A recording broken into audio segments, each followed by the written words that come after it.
we're here in Alabama. Yes. And I just heard you speak.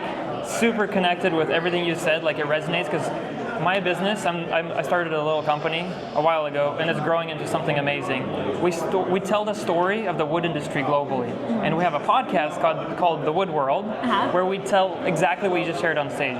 Why is this industry important to you? Well, it's how I grew up. I grew up on a timber farm outside a tiny town of about 200 people, rural southwest Alabama. So it's certainly part of my heritage, but it's also such an important part of our future. This is an industry that is truly sustainable. You don't have to craft a narrative. Yes. It just is. It is. And we're at a moment, too, where there's never been more global interest in wood products and bioenergy, things that are so important to everyone across our globe, yes. really. And at the same time, here in Alabama, we are growing trees faster than we ever have. Yeah. We've got over 23 million acres of trees in Alabama, more trees in Alabama than we've ever had in recorded history. On top of that, if you look at Alabama, Georgia, Mississippi, southeastern United States, over the past 100 years, there's actually been a cooling trend. The rest of the country has been heating, and we've been cooling because we've been planting trees. So it's all about conservation. It's about responsible management. And I think you're, I'm sure, a lot younger than I am, but I kind of grew up in this Fern Gully generation where it's like, oh, we can't cut trees. And I think telling the story that about responsible management, about thinning, and about stands of timber, and the fact that we are harvesting and replanting, and how great it is for the environment, and how wonderful it is for us to use wood products, whether that's using paper straws or officing in buildings that are made out of cross-laminated timber. The health benefits of being exposed to raw wood, that is actually a tangible scientific thing. So it's not only the future of our environment, but on a micro level, it's really the future of Alabama.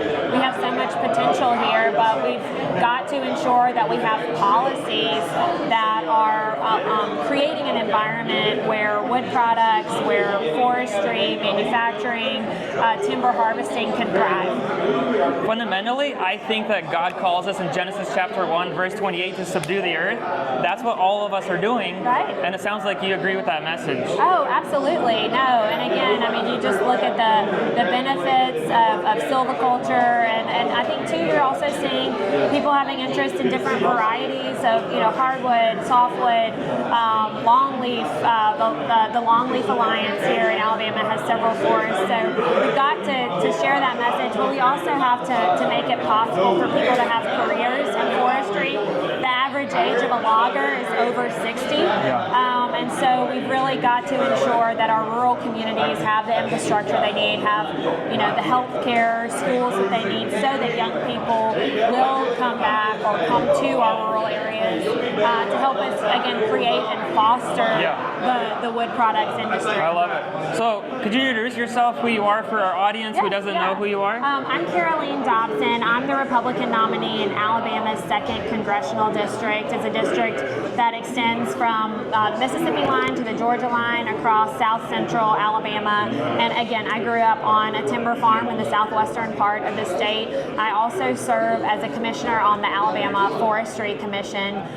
So I'm very, very excited about the opportunities that Alabama's forest industry provides. And also, again, I think there's so much untapped potential, especially when you also think about just the layout of this district. We've got so many forests in the district, and then we also have the Port of Mobile in the district. So we not only have the resources, but we also have an avenue for imports, exports. But again, we've got to have policies that allow for those industries to thrive. And there's some basic changes that would make a big difference in this industry, as we talked about before. Can I ask you to come on to our Wood World podcast and share all that in depth? Absolutely, yes. Okay, cool. I'd be happy to. I'm getting long-winded, like politicians. No, that's perfect. It's all good. So I would love to do a long-form piece of content with you. That'd be great. We reach a lot of people in the South, that'd be awesome. Specifically in Alabama, Fantastic. But also global reach. The biggest companies in the world come inbound through our social media and ask us for, please connect us to the people who can make such and such lumber or such and such wood product. Right. So I'd love to make the connection with you and then promote your message because it aligns exactly with our mission. Well, thanks. Our mission is very simple. Yes. The mission of my company, Koval, is to improve the lives of the people in the wood industry globally. Yeah. Thank you so much for your Thank time. you. Did I give you my contact info? Yes, I got one of your cards. All right, that has my cell number on it. So just reach High out. five. Thank you so much. Love what you're talking about. Preach it. Yeah, no, thank you for doing what you do and for also being a young voice. And step in and come look at this presentation that's about to happen. The keynote speaker is a friend of mine, Brian Fair, Yes, and they're gonna play a video I made for him. Awesome. Come on and check it out.